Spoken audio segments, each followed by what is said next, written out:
politique, disais-je, un gendarme a été tué ce matin en Nouvelle-Calédonie à la suite d'un tir accidentel.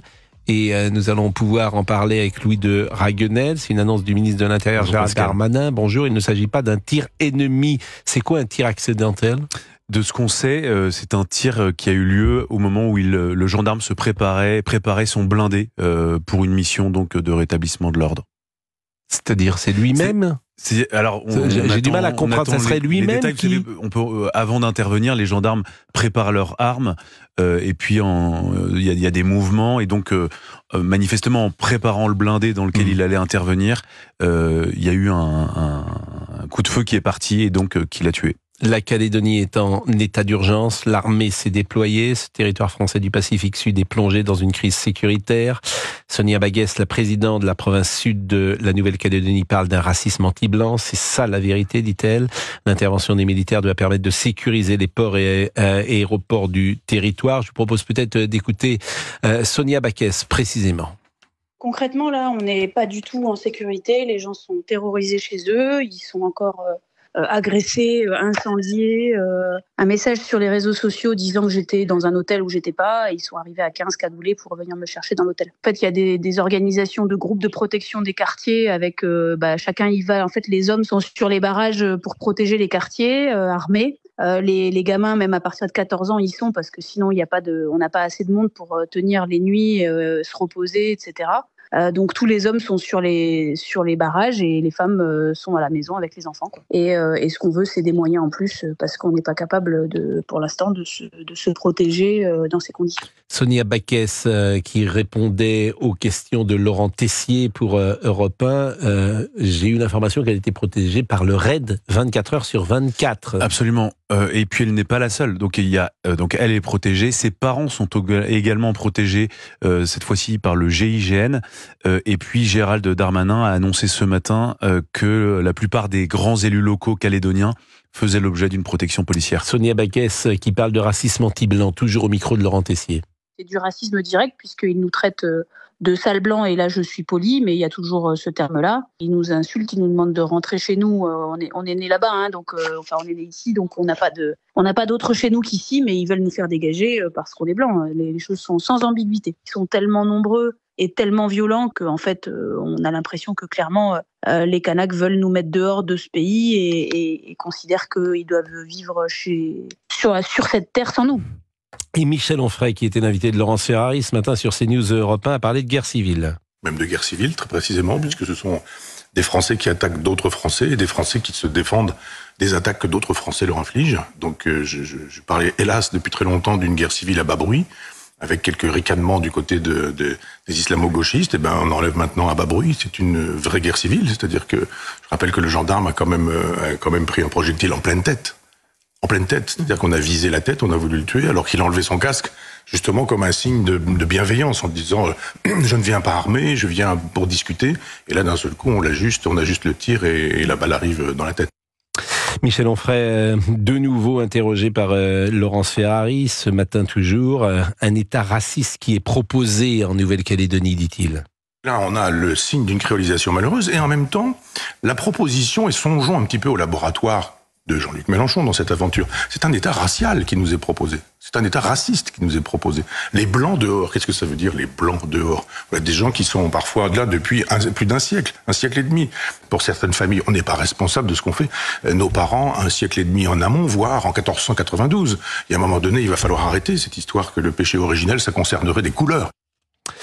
Évidemment, on sent une très grande tension et des propos guerre civile. C'est vrai que moi, j'ai jamais entendu ce mot de guerre civile employé sur le territoire français depuis quasiment 1962 et les événements d'Algérie et la guerre d'Algérie. Absolument, d'autant plus que ce mot-là a été employé par le haut-commissaire, le représentant de l'État en Nouvelle-Calédonie, Louis Lefranc. C'était avant-hier et il a pointé du doigt, il a mis en garde contre ce risque de guerre civile. Gérald Darmanin, ministre de l'Intérieur, était ce matin aux 4 vérités sur France 2. Écoutons-le. On passe de 1700 policiers et gendarmes, ce qui était déjà beaucoup, à 2700 policiers et gendarmes d'ici demain soir. Donc le calme va être établi. La police est là pour arrêter tous les tueurs, tous les gens qui assassinent. Et aujourd'hui, elle fait son travail, elle va rétablir l'ordre, même si les choses sont difficiles. Gérald Darmanin, toujours sur France 2, qui regrette sans doute que le départ d'une partie des leaders indépendantistes. Je regrette qu'une partie des leaders indépendantistes calédoniens ait fait un deal avec l'Azerbaïdjan. C'est incontestable. Voilà. Et ça donne une idée de ce qu'est parfois la démocratie si on écoutait certains leaders. Mais je veux dire qu'aujourd'hui, même s'il y a des tentatives d'ingérence, aucun pays n'accède à la violence en Nouvelle-Calédonie. La France est souveraine chez elle et c'est tant mieux. Bon, l'Azerbaïdjan et la Nouvelle-Calédonie, je suis pas sûr que chacun voit le rapport qu'il y a entre ces deux pays, quoi. Alors, il n'y a pas de rapport en théorie entre l'Azerbaïdjan et la Nouvelle-Calédonie. En revanche, l'action que la France mène en Arménie gêne très fortement l'Azerbaïdjan. Et en représailles, l'Azerbaïdjan, aidé par la Chine et la Turquie, en fait, finance notamment l'activité de certains groupes kanaks auprès des Nations Unies. Ils ont organisé en Turquie, à Istanbul, il y a 1 mois et demi, un sommet justement consacré à l'Azerbaïdjan et à la Nouvelle-Calédonie et à la liberté des Kanaks à disposer d'un territoire propre qui n'est pas celui des Français. Et ils ont incité les Kanaks à se libérer de l'oppression française. Donc ça s'appelle, c'est documenté, c'est la DGSI qui l'a documenté. À Europe 1, on a pu consulter plusieurs documents qui l'attestent. Et donc ça s'appelle une ingérence étrangère.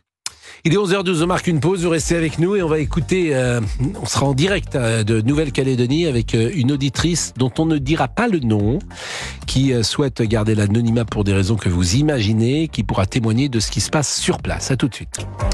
Et nous sommes donc en direct de Nouvelle-Calédonie avec une auditrice, je pense. Bonjour. Bonjour monsieur, bonsoir pour nous. Et merci d'être avec nous. On ne dira pas ni où vous êtes, ni qui vous êtes. Simplement, ce qui nous intéresse, c'est votre témoignage. Comment est la situation à... Quelle heure est-il en ce moment en Nouvelle-Calédonie ? Il est 20h14. Comment est la situation ? Nous sommes enfermés entre femmes, amies du même quartier, avec chacune 2 enfants. 5 ans, 7 ans, 12 ans, 9 ans, 17 ans, livrés à nous-mêmes parce que nos hommes sont j'ai envie de dire le mot, au front, cachés, barricadés, derrière des barrages de fortune. Des barrages, vous pouvez imaginer tout ce qu'il peut y avoir dans une résidence, four, climatiseur, voiture, on fait ce qu'on peut. Je vais mal parler, ils sont avec leurs bites et leurs couteaux. On en est là, personne ne viendra nous aider. On nous a prévenus. Là, c'est chacun pour soi.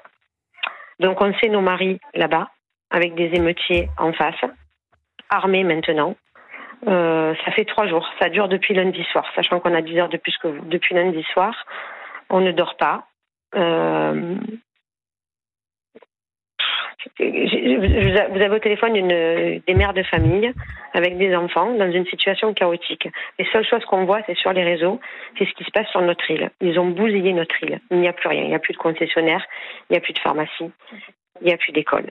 Les lycées de nos enfants sont brûlés, les collèges de nos enfants sont brûlés. Ils essayent tant bien que mal de sauver une seule grande surface sur la commune de Dumbéa pour qu'il nous reste à bouffer. Tout est pillé. Ils sont ivres morts, mais je ne sais pas comment ils tiennent. Toujours là. Il y a des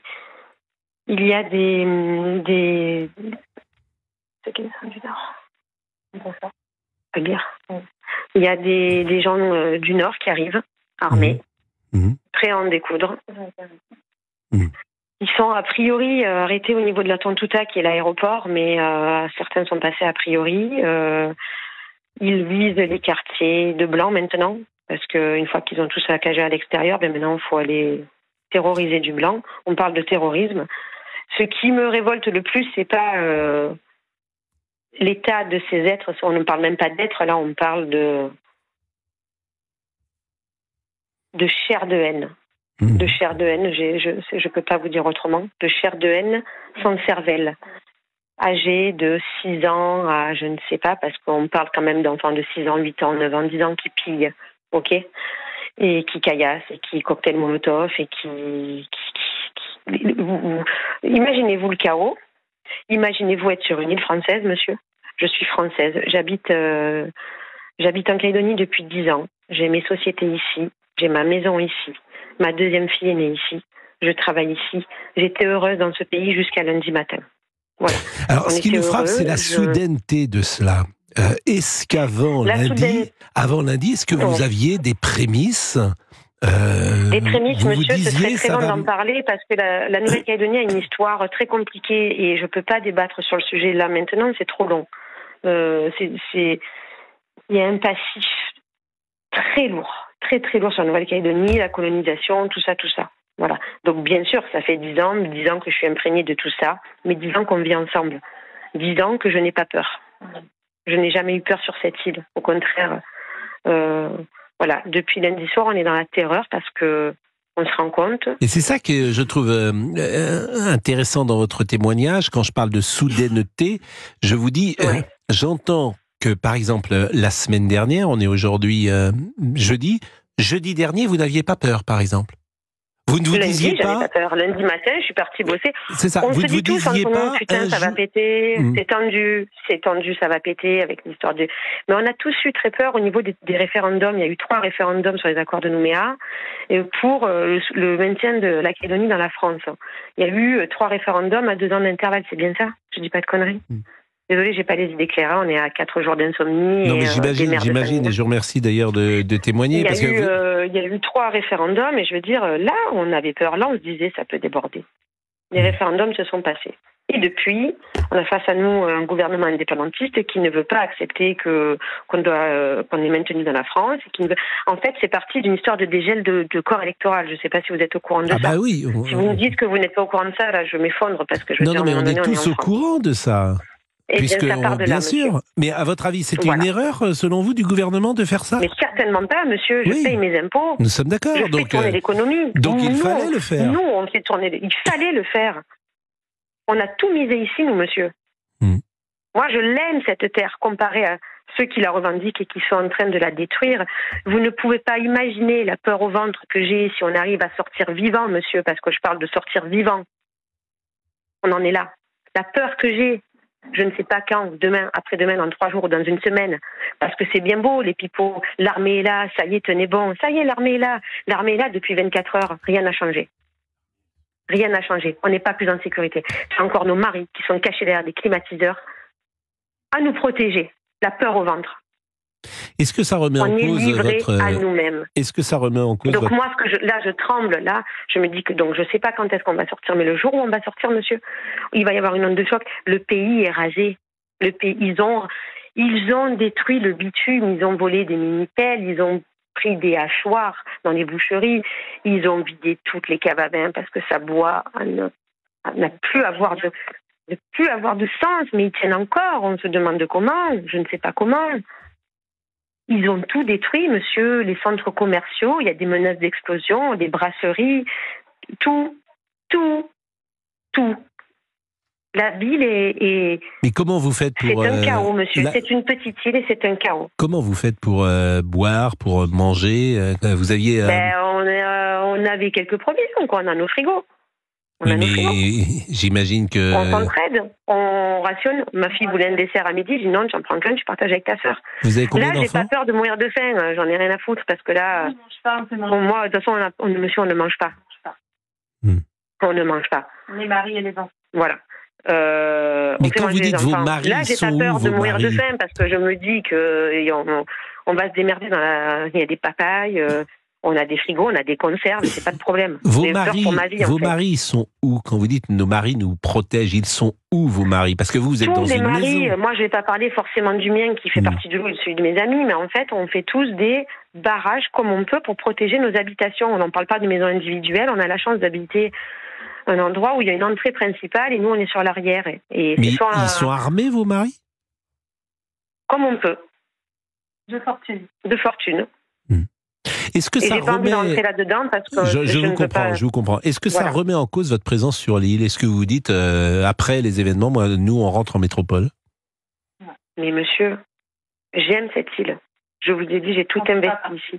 Et puis, c'est pas si facile. On a tous les copains là, de Marseille ou de n'importe où qui me disent, alors, vous prenez l'avion quand? Mais les gars, on n'en est pas là. On a nos maisons. Moi, j'aime mes animaux plus que tout. J'ai mes animaux. Mes filles ont leur vie. On a un équilibre, on a une vie saine. Oui, mais cette inquiétude... Mais monsieur, je suis dans le brouillard le plus total. C'est-à-dire que Rien ne sera plus jamais comme avant. Et on est toutes là, on est 3 gonzesses, 3 mamans là. On se dit, mais quel regard on va avoir maintenant? On n'est pas prêt à partir d'ici, on n'est pas prêt à rester ici, on n'est pas prêt à rentrer en France, on n'est pas prêt. J'ai pas de mots. On veut retrouver nos vies de famille, nos maris. On veut retrouver nos maris. On veut retrouver nos maris vivants. C'est un témoignage de très grande force que vous nous proposez, parce que c'est le témoignage de la réalité. Je retiens de ce que vous dites, évidemment, votre peur importante. Je retiens qu'il est rasé. Derrière ma porte, que quelqu'un vienne vers nous. On a les râteaux. Ma collègue est infirmière, elle dort avec une lame de bistouri dans la poche. Il y a quelque chose dont je ne me remettrai jamais. Que l'île soit rasée, vous me dites toutes les concessions automobiles ont été saccagées, tous les magasins ont été saccagés. C'est ça que je retiens, c'est-à-dire que c'est-à-dire qu'en 3 jours, cette île a été rasée. Il y a des émeutes par milliers en France. Il y a des émeutes par milliers en France. Je pense que c'est même jamais arrivé un tel désarroi en France. Je ne comprends pas. Ah non, mais ça, tel que vous le racontez, je vous confirme. Je vous confirme, parce qu'il y a intervention. Ce qu'il a manqué, manifestement, c'est la réponse policière. L'anticipation. Hier soir, j'ai paniqué. Hier soir, on me perd des pieds. Monsieur, on me perd pied. On entend des tirs. Alors, il y a 1000 personnes, Louis Hier, j'ai appelé la Provence, j'ai appelé ma famille en France. Je leur ai dit, je vous en supplie, aidez-nous. Appelez le président. J'ai appelé ma mère. Monsieur, j'ai 39 ans. J'ai appelé ma mère en pleurs. J'ai pleuré comme un enfant. J'ai pleuré comme un bébé en lui disant, maman, j'ai peur. Maman, j'ai peur. Appelle la radio. Appelle quelqu'un. Maman, j'ai peur. Je suis mère de famille. Monsieur, avant-hier, j'ai dormi avec mes filles. Vous savez, la scène du Titanic où on s'endort dans le lit avec ses 2 gamins, parce que mon mari était devant. Je me suis endormie avec mes filles.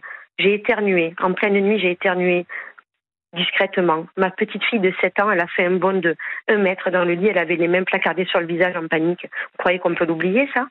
Qu'un enfant ne dorme pas tranquille parce que j'ai éternué à côté d'elle? J'ai envie de dire, comment on peut vous aider? Là, on est en train de dire à nos gamins, monsieur, il y a une demi-heure, on était en train d'expliquer à nos 7 gamins, monsieur, si on doit se cacher, les enfants, vous ne devez pas pleurer. On se serre les uns contre les autres.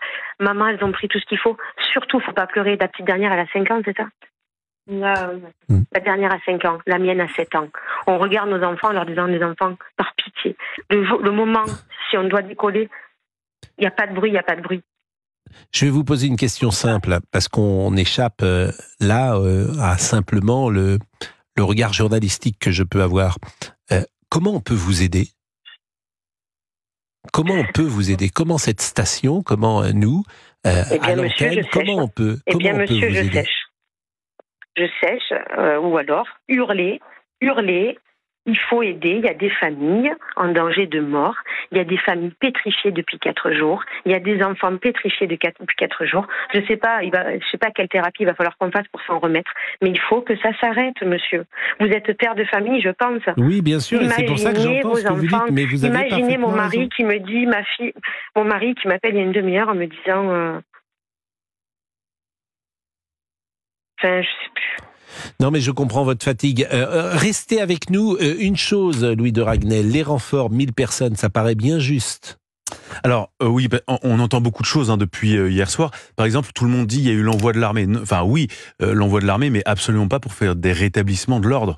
L'envoi de l'armée, c'est simplement pour sécuriser. Alors c'est très important, 2 emprises stratégiques que sont le port et l'aéroport à Nouméa. Mais pour l'instant, aucune consigne n'a été donnée et les militaires sont absolument pas préparés à aller au contact de la population pour effectuer des missions de police. Donc ça, c'est la première chose. Donc les militaires vont protéger des bâtiments. La deuxième chose, c'est que donc il y a 1800 policiers et gendarmes sur l'île de manière générale en Nouvelle-Calédonie. A été annoncé ce matin le renfort qui passe de plus 500 à plus 1000 policiers et gendarmes, donc qui sont en ce moment même dans les airs, parce que le premier avion a décollé hier après-midi de la base aérienne d'Istres. 1000, c'est pas énorme dans un territoire qui en plus est une île, parce que ce que disait la dame, le témoignage bouleversant, c'est que en fait la Nouvelle-Calédonie, là où ça n'a rien à voir avec ce qu'on pourrait vivre nous en métropole, c'est que vous êtes un peu isolé de tout. Quand vous êtes à 12 000 km de Paris, c'est pas du tout la même chose que quand vous êtes dans un département à 200 km de tout. Bien sûr. Et donc la difficulté, c'est que donc 1000 policiers et gendarmes en plus, c'est pas énorme dans une île où il y a à peu près 100 000 armes en circulation dans une population de 270 000 personnes. Voilà. Et pour terminer, pourquoi il y a que 1000 policiers et gendarmes ? C'est simplement parce que on peut pas envoyer plus, en raison notamment de l'organisation des Jeux Olympiques. Il est 11h27, on va marquer une pause. L'Azerbaïdjan dénonce les accusations d'ingérence infondée de Paris en Nouvelle-Calédonie. C'est une info de l'AFP qui vient de tomber à l'instant. Vous êtes sans doute comme nous sous le coup de ce témoignage d'une très grande force de cette dame qui habite la Nouvelle-Calédonie. Elle était manifestement avec un de ses amis, et je comprends qu'il y a 7 enfants qui sont avec ses 2 mères de famille. Elle va rester quelques secondes avec nous, et puis nous allons effectivement écouter les réactions des uns et des autres. À tout de suite. Bon, je retiens, Louis de Ragnel, de ce que vous m'avez dit, et ce n'est pas rien, qu'on ne peut pas envoyer davantage de renforts parce qu'il y a les Jeux Olympiques. Donc ce que vous dites là, si le gouvernement vous entendait, j'imagine qu'il ne serait pas forcément sur cette ligne, mais ça peut nous inquiéter. Moi, ce qui m'a surpris, c'est le chiffre plus 1000 renforts. C'est beaucoup en valeur absolue, mais par rapport à ce qu'on voit l'état de l'île, la nécessité de rétablir l'ordre public, c'est très peu. Ce qui s'est passé au moment de Naël, au moment de la crise des banlieues, c'était pas 1000 policiers et gendarmes. On envoyait le RAID, le GIGN, la BRI, mais c'était plus 5 à 10 000 effectifs simplement dans un département où globalement la situation était un peu en dessous de ce qui se passe aujourd'hui. Donc il n'y aura pas d'avantage. Alors après, on peut toujours tirer, on peut réquisitionner des gendarmes, mais la planification qui s'est faite pour organiser les Jeux Olympiques a consisté à ce que beaucoup de policiers et gendarmes soient par exemple en vacances aujourd'hui, là, en ce moment même, pour les rendre disponibles au moment des Jeux Olympiques. Bon, nous sommes avec une jeune femme de 39 ans qui a des enfants, qui habite la Nouvelle-Calédonie, qui manifestement est aujourd'hui dans sa maison avec une de ses amies qui a également des enfants. Pardonnez-moi, c'est la fameuse climatisation qui me fait éternuer. Et le témoignage que vous avez entendu pendant la première demi-heure est particulièrement fort parce que c'est une dame qui a peur, qui dort la nuit avec ses enfants. Son mari est à l'extérieur de la maison avec d'autres maris pour protéger la maison, les maisons. Et ce que vous nous avez dit surtout, c'est que tout est saccagé, rasé, et qu'on se demande comment la Nouvelle-Calédonie va pouvoir rebondir après ces événements. Vous êtes toujours avec nous, j'imagine, et on peut peut-être proposer un mot de conclusion sur ce qui va se passer selon vous ces prochaines heures pour vous, et qu'allez-vous faire ? Monsieur, tant bien même, avec un plus grand espoir, mais je n'y crois plus. Cette interview radio vous touche, vous fait réagir, provoque je ne sais quoi. Tant bien même, monsieur, il y a 24 heures de vol. Qu'est-ce qui peut se passer en 24 heures ? J'entends bien, mais... Ils sont ancrés. Qu'est-ce qui peut se passer en 24 heures ? On dit à la minute. Mais quelle est votre possibilité ? Qu'est-ce que vous pouvez faire, vous ? Parce que si vous êtes en danger, il y a un moment... Protéger mes enfants, et si jamais ils sont derrière la porte, je prends un râteau et je prie pour ne pas me faire violer. Parce qu'ils en sont là aussi. Oui, mais s'ils viennent... Ce que vous me dites, c'est qu'il y a une guerre civile sur le territoire de la Nouvelle-Calédonie, que vous êtes en danger, que vos maris protègent les maisons, mais s'ils arrivent devant votre maison, qu'est-ce qui se passe ? Qu'est-ce que vous pouvez faire ? Je me demande s'il ne faut pas fuir. Je ne crois pas en Dieu, donc je ne vais pas prier. Je ne crois pas en Dieu, je ne vais pas prier. Si on a le temps de courir, on va courir et on ira à la mer. Parce qu'autour de nous, il y a la mer. C'est ça, et c'est ce que j'allais vous dire. Est-ce qu'il y a possibilité de fuir le territoire, selon vous ? On a préparé nos enfants, mais bien sûr, monsieur, ils ont les baskets. Ils sont en pantalon et... Mais là, j'ai même pas envie de m'étaler là-dessus parce que je préfère nous préserver. C'est pas contre vous comprenez ce que je veux dire. Mais j'entends bien, je vous assure, et j'imagine que vos familles vous écoutent peut-être d'ailleurs, et si elles nous écoutent en direct de Marseille, j'ai compris que vous étiez Marseillais. Il y a mes frères qui m'écoutent, il y a ma mère, il y a je ne sais pas qui. Écoutez, je répète ma question, et je sais, si on peut vous aider, parce qu'on est au-delà, évidemment, du simple travail journalistique. Si on peut vous aider, si on peut faire quelque chose, si on peut activer même des réseaux que nous avons tous à Paris, Louis de Ragnel, comme moi, qui est en prise parfois directe avec les institutions de ce pays, avec le ministre de l'Intérieur, n'hésitez pas, c'est tout ce que je peux vous dire. On est là toutes les deux, qu'est-ce qu'on fait, Audrey ? Nous, ce qu'on veut, c'est quoi ? Et on le fera hors antenne, bien sûr. Monsieur, je ne sais pas quoi vous dire. On le fera hors antenne, on ne donnera pas vos noms. à l'antenne. Mais si on peut vous aider là où vous êtes, vous et d'autres qui sont dans une situation de péril, parce que c'est ça que vous nous dites, évidemment, évidemment que dans ces cas-là, on échappe simplement au témoignage journalistique. Et si on peut faire quelque chose, on le fera, bien évidemment, pour vous aider. Et je pense que c'est la moindre des choses.